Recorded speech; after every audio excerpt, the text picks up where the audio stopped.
AMD is at all-time highs, up 160% on the year, and IVR is at 102. So you have a stock running to new highs with IV also at its highest level in a year. Is that the best possible setup for selling premium, or does momentum that strong make elevated IV justified? Okay, so it's almost a double-edged sword for me right here. We were talking about this before the show. That I haven't seen his questions, so you're going to get an unbridled answer on a lot of this stuff. So it's almost a double-edged sword. So the 102 IVR is exactly what you want. I'm a volatility trader, right? So I'm looking for the high IVR to sell premium. However, I think when it gets too high, I sometimes will flip the cards over, right? So I'm looking for high for itself, but this is the IVR is high because on the trading floor, if you needed prices to go up, so when there's so much buying, AMD's up, up, up, up, up. The only way for options prices to maintain what's happening there is to increase the implied volatility. Why is it higher than it is lower? Because there are more buyers than sellers. And why is IVR higher? Because they need to increase that IV because there are more buyers and they have to sell. So when you think about that conceptually, I think when it gets to an extreme, it's almost not as much of a premium selling, or maybe define your risk, because it's kind of an anything goes scenario. This is which came first, the chicken or the egg. There are buyers, therefore the market makers need to raise the implied volatility, and that's what's happening. Yeah, I mean, in this setup, right? In this setup, I would rather sell premium with direction and structure, correct, rather than doing it naked. And certainly when you look at the tape as a momentum person, technically speaking, is the momentum intact? Find me a significant move below its 1 month moving average, that yellow line on the chart here, since the breakout in April. It really hasn't happened. So if we are going to see an AI trade that's still intact here, Liz, I'd rather sell downside premium than upside premium. I'd rather wait to see the tape break down. We're going to put in a new all-time high close here today. If we close at these levels, I'd rather see the momentum break first before I get aggressively neutral, even bearish in my positioning. So the IV, yes, is high, but that doesn't necessarily mean we're looking to fade the move to the upside, so to speak. Right, and I'm glad you clarified that, because premium selling with a directional bias makes perfect sense to me, but I would not be aggressively neutral. I actually like that, and I'm going to steal aggressively neutral from you. Like that. Aggressively neutral. Matt, we can go to the next question here. I like that term. Okay. What do you Do you want me to read it? Today marks the final trading day of the first half of the year. When you look back at H1, what was the biggest driver of your trading and adjustments? Realized volatility being different than expected, or price direction surprising you more than expected? Well, I realize vol being elevated, I don't think it should be a surprise for anyone, right? We have the shifting Fed timelines, we have the Iran war, the inflation bubbling up. Like, realize vol should be higher in that market. But I think the adjustment that was recognized, at least by myself back in mid-April, was that the market was choosing direction over mean reversion around any geopolitical concerns here. And so, while there were clear contrarian reasons to be bearish, the oil prices spiked, volatility is up. What about these earnings for the hyperscalers? I mean, pick a bearish narrative off the top of the heap here. You just see that semis, AI infrastructure, if it's space names, they all just pushed through it. So in a market like this, you have to identify where the flows are going. And I think that's what ultimately helped me get on board in mid-April after missing the initial turn at the end of March. It was, these earnings are really, really strong. The capital is flowing into the space here. As long as we see that capital flowing into the space with strong earnings, nothing else really matters right now. Yeah. So recognizing the trend shift to me was the most important thing about H1. That was the lesson from the first half of the year. Momentum in this market can overpower any concerns about valuations. Yeah, and I'm just going to say it a little bit more crudely. Get out of the price surprised me. Get out of its way. I did not want to stop a moving train, right? Legitimately, we were watching moving trains, and are you going to jump in front of it and be like, now's the time, now's the time, now's the time? So I was surprised by the price action, but I also didn't want to fight the price action. So what was weird for me was you were getting the volatility that was increasing as your price was increasing, and that's not normal vol skew. And that kind of goes back to our first question, which was more buyers than sellers. Hence, the implied volatility in these options has to stay very juicy because it's coming in. When we were on the trading floor a couple months ago, we were talking to traders about that, and they were saying that the S&P was acting like a meme stock. The S&P was acting like a meme stock because the volatility was increasing as the market was increasing. So I was surprised by the direction, but I'm also not dumb enough to get in its way, right? Yeah, and sometimes you have to respect that. I mean, the realized vol part of it can affect your sizing, But ultimately, at the end of the day, if the market's a strong momentum market, you just got to take what the market gives you. Right. And Right. so I've joked with you on air. If I sound too macro, please stop me. That's bad for the brain. If you thought too macro in Q2, you just missed the best quarter of the NASDAQ since 2020. Yeah, that's true. That's true.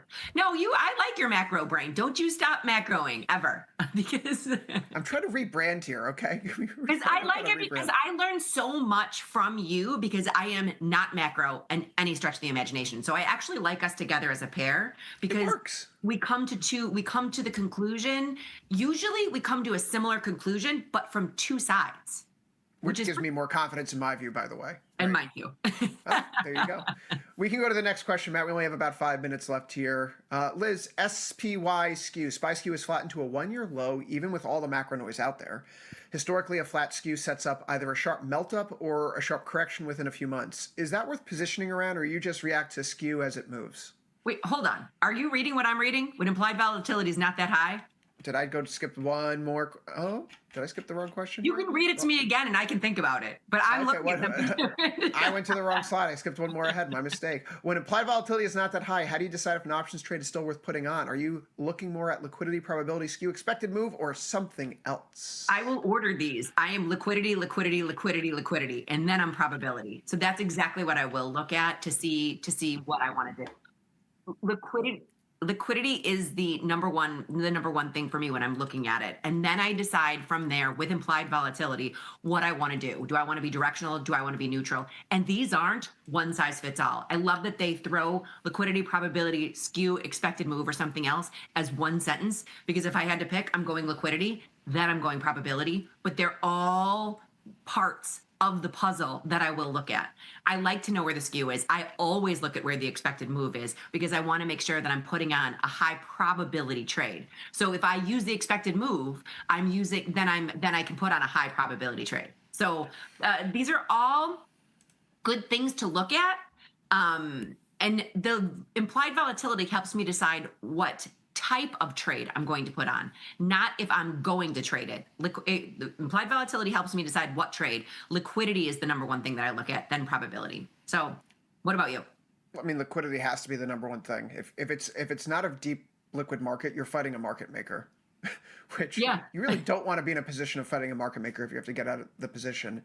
It's not just getting in, right? It's will you be able to get out in the same quantity and size that you're able to get in?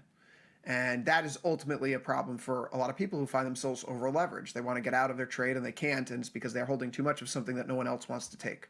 Well, So right. And there's slippage, right? So if you look at this like a business, if you look at trading like a business, you want to make sure that your margins are as thin as they can be. And if you're getting into or out of an illiquid market, you might not be able to take your profits. Or there's been this, Chris, have you been in an illiquid product and you look and it looks like you've got a profit, and then you try to close it, and then you have to nickel it down, nickel it down, nickel it down. All of a sudden you really don't have an actual profit in that product. So that's what illiquidity affords you, is sometimes you look like you have a paper loss. Sometimes you look like you have a paper win with an illiquid product. I agree completely. I mean, probability is probably the last thing that I look at in terms of the setup. That's all just the math-based pricing. But if I have the chart in front of me that I like, I know it's a liquid product. There's various catalysts that I'm looking for. It could be a jobs report. It could be something like an earnings report. If I have all those setups in there, and then I find, okay, there's a level I want to work around, then we can start exploring what the volatility is and how to structure that trade. But when I see high IV, I'm thinking income collector. When I see low IV, I think more of trading. Yeah. And there's a slight difference there in mentality. But with the high IV, you kind of got to be agnostic. You're not really trading. You're there to collect the premium. And let me ask you this too, Chris. So I think you, like I said, you come at it from a different angle. I think there's trading, which I am an addict, and there's investing. There are certain things that I'm in that I'm just long-term bull in, but I'm using my options knowledge to make a smarter trade around it. But I'm not looking at that following the tasty mechanics. I look at that as I'm investing smarter than, say, and I love him, but than my brother, right? So he goes out and he'll buy stock or he'll do whatever. So I might look at it differently, being like, I'm an options trader, so I'm going to go out and use a complex option strategy to invest in Intel, for lack of a better term. So there's two ways to look at it. Am I trading Intel? Yes, but I'm more investing in Intel using a high probability trade. Right. Hey, Matt, we can go to the next question here. I think we're going to get this one right. Okay, there we go. There it is. SPY Okay. skew is. You want to take this one? Go for it. Yeah. Because I feel like you can answer this. SPY skew has flattened to a 1 year low, even with the macro noise out there. Historically, a flat skew sets up either a sharp melt up or a sharp correction within a few months. Is that worth positioning around, or do you just react to the skew as it moves? Oh, it's a great question. I do react to the skew as it moves.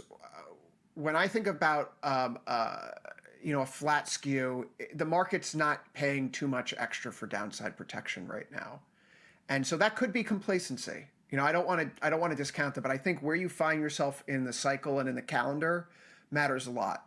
If you have flat skew in a down tape, it probably means things are getting ready to fall apart.